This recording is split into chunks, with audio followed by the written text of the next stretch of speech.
السلام عليكم ورحمة الله وبركاته. بارك الله فيكم إن شاء الله. ودرس جيني ماتسكا أو مانتا بلاوي نسكو بفشدة تجيب مع multiplication of decimals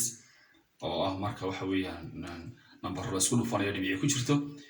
mararka qaar kood number caadi iyo number dhibic ku jirto oo la isku dhufan karaa marka aynu bal eegno shaqada ciwaankeena maanta waxa weeyaan multiply decimals by 10 100 and 1000 ku dhufashada tirooyinka dhibicda leh ama decimalska oo lagu dhufto 10 100 iyo 1000 marka waxaad ogaataa horta hadii number waxa weeyaan 0 leh aan idhaahdo 10 iyo wata hadaad ku dhufato tiro decimal ku jiro waxa weeyaan dhibicda ayuu dhaqaajinayaa iyo midig wadaya ku dhufashada marka samayso dhibicdu marba hal god bay dhaqaysaa 0 kasta hal god buu dhaqaajin haday 10 tahay hal god bay dhaqaajin haday 100 tahay laba god haday waxa weeyaan ay saddex 0 wato oo 1000 yahayna saddex god buu xagga midigta u dhaqaajinaya markan saa u taaganahay midigteedu waa xagee midigteedu waa ta markan isku dhufto tiradii 1 iyo wata ku dhufto tiradii dhibicda ku jirtay dhibicdu waxay u soconaysaa dhinaca midigta kolba inta 0 iyo 1 kaasi wato in u dhigantay dhibicdu dhaqaysaa xagga midigta imika waxaynu eegaynaa tan baynu eegaynaa okay marka oo ka sii shaqeeyay markii hore waxaan ku soo celinay qaabka uga shaqeeyay waxa weeyaan tiradan waa tii decimal ku jiray tanna waa 10 oo waa tiradii 10 100 iyo 1000 baynu kaga shaqeynaa haddaba waa laba god soo godka hore bilaabaya markan godka hore 0 gaas afarta god ku dhufto afar 0 ay soo baxaysaa maxay yahay wixii 0 lagu dhufto waa 0 godka 1 ka bilaabaya dabeetana 1 ka waxaan ku dhufanaya 6 kaasan ku qoraya hal khaanad ban ayaan hoos ayaan dib uga dhaqayaa tii hore waa taa 0 ga hore 6 ka lagu dhufto halkaas aan ku qoray haddaad 1 kana 6 ku dhufto halka ku qorto qalad baa soo baxay waa inaad khaanada labaad tagtaa hoosteeda okay 1 3 ku dhufo 3 1 2 ku dhufo 2 1 7 ku dhufo 7 okay deeto waa isu geynaysaa laba khaanadood labadii khaanadood baad ku dhufatay ama labadii god baad ku dhufatay tan isu soo geeyo waxa tiraa 0 waxba kuma beegna iska soo deji 0 iyo 6 waa 6 0 iyo 3 waa 3 0 iyo 2 waa 2 7 kale la soo deg marka hadaba qaacidoodu mar kasta waxa weeyaan dhibicdu waxay dhaqaysaa si hore u soo sheegnay hal god hadii ay 10 ku dhufato metelan tiro decimal ku jiro hal god bay midig u soconaysaa dhibicdu mar walbana waxaad eegaysaa muxuu ahaayay marka isku dhufasho samayso marka isku dhufasho ay godadkaasi ku soo baxaan imika dhibic halkan ka u muuqato marka horena dhibic danka ma gelaysid oo marka 1 ka 2 ku dhufato aad 2 tiraado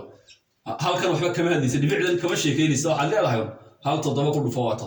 hadaba dhibicdi xagaan u raadiyay imika seen u raadinaya seen u leeyahay dhibicdi halkay taalo waa inaad qaacido fahantaa marka hore tirada dhibicdu ku jirto inta god ee xagga dhibicda ka xigta hadii laba god tahay imika xaggan waxa weeyaan 10 ku isagoo dhibiciisa waa qarsoonta waa tiro dhammaystiran whole number marka hadii ay laba decimal yihiin labada decimal laba dhibcood baa galay mid walba dhibic ku jirta mid walba waxa tirinaysaa inta god ee dhibicda midig ka xigta ee macnaha decimaliska okay marka labadaba tiriso waxa weey haday metelan afar god ay xaga ka xigaan dhibicda afar taagod baa hadhow halkan ka tirinaysaa dadana afar taagod bay xaga dona ka maraysaa dhibicda hadii ay saddex god tahay saddex god bay xaga dona ka maraysaa hadii laba god xaga ka xigaan dhibicda markaad calculation ka samayso dhibicdii waxaad dhigaysaa laba god baa xaga midig ka xigaya okay hadda waa imka tiin aynu soo noqonay imise god baa xaga imka ka xiga dhibicda waa saddex god waa 6 iyo 3 iyo 2 halkan markaynu xisaabino saddex god baa xaga ka mari doona dhibicda marka saddex god halkan ka tirinaa 0 ga 6 iyo 3 halkaas ay gelaysaa halkaas ay gelaysaa okay marka waxa leedahay haddii soo dhaweeyay fahamkeeda 10 meelood 7.236 waxa u dhigmaan 2.360 ayaa u dhiganta okay marka shaqadeedii markaynu qorno sanay noqonaysaa number 1 ka noqonayaa 7.236 times 10 waxay u dhigantaa waad leedahay 72.36 okay ka labaadna muxuu ahaa boqol baa lagu dhufanay halkan baan ku daraynaa hal 0 marka simply si aan waqtigu noogu dheeraanin laba 0 markaynu ku dhufano halkan waa 0 0 0 0 هي 1 كوضم بيانات ده محن نقول أنت يوم بقصي 6327 and then تنصات 3 إمي سجد بعد بيت حكاك حكا صدح وتسكسو ديش مركا راحة 00627 راحة إمي سجد بعد بيت حكا صدح حاجة كتريب كا والله صدح هلكا حيجلي سامحي سكو ديشين تينا كسي سب لا بدا سيرو متقلد يعني كسوعلي أوكي marka hore zero gaas aan ku dhufanay waa 4 zero hadana zero kale ku dhufanay waa 4 zero waa 4 zero qaad zero kale hadana 1 ka 6 ku dhufo 6 qaad hadana 1 ka 3 ku dhufo 3 hadana 1 ka 2 ku dhufo 2 hadana 1 ka 7 ku dhufo 7 isku geey marka god ku beegay ku hagaaji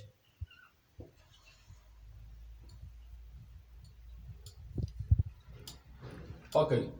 إمي سجد بعد إمي عندك كشرة حاجة صدح حاجة صدح ممكن ترى هالكلام هذا جالس أمرك. أوكي حين غطي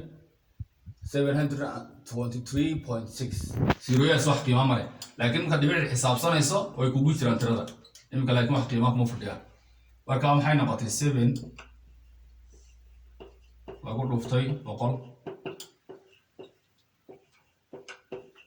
marka laba gud bay dhacdo halkaas ka soo dhacday halkaas ay tagtay laba gud bay dhacday xayla boqol baal rufto kun kuna wuxuu noqon dhibicda waa ka saari oo isaguna de waa iska mafhuum marka khaanada ila waa kun saddex khaanado misiiro iyo inta marka sugayso waxa soo bixi doona halkan uu basiiro halkaas asiiro ku dhayow dhibicda halkan uu bay tagaysaa waxweeyaan video na dhaaran dhibicda halkan ay tagaysaa dabeetana خلاص way baxday weyn macnaheedu waa 7.236 times 1000 equals 7236 خلاص saasay kaga baxday marka maxaynu halka ka fahnay tiro meel ku qoran oo point ku jiro hadii hal zero wato lagu dhufto dhibicda ayaa midig u dhaqaaqaysa dhaqaaqa dhibicduna wuxuu leeyahay markasta inta god inta zero one wato haduu toban waxa laba hal god buu dhaqaajin haduu boqol yahay laba god buu dhaqaajin haduu kun yahayna saddex god buu dhaqaajin isku dhufashada marka ka shaqeynaysan dhibicda kama sheekeynaysid marka hore caadi baad isku dhufraysaa si tiro whole number oo caadiya dhibicda kama sheekeynaysid marka hore laakiin marka calculation ka dhamayso ee isku soo dejiso ayaa waxaad ku noqonaysaa tiradaadii hore marka aad doonaysaa in isa godba dhibicda pointiga in isa godba xaga ka xigay dabeetana tiradii baad ogaanaysaa afar god laba god hal god dabeetana xaqana soo noqonaysaa waxaad leedahay muxuu haay xaga soo tiri hadaba dhibicda waa in saddex god xaga ka xigaan sidii markii horeba saddex baaxan ka xigay marka isku soo dejisana saddex god ba dhibicda xaga ka xigsiinaysa waxaa dhici lahaa hadii lagu dhufan lahaa 10 kun inka ciwaanka inaguma jiro laakiin hadii 10 kun lagu dhufto ibir siyada soo baxaya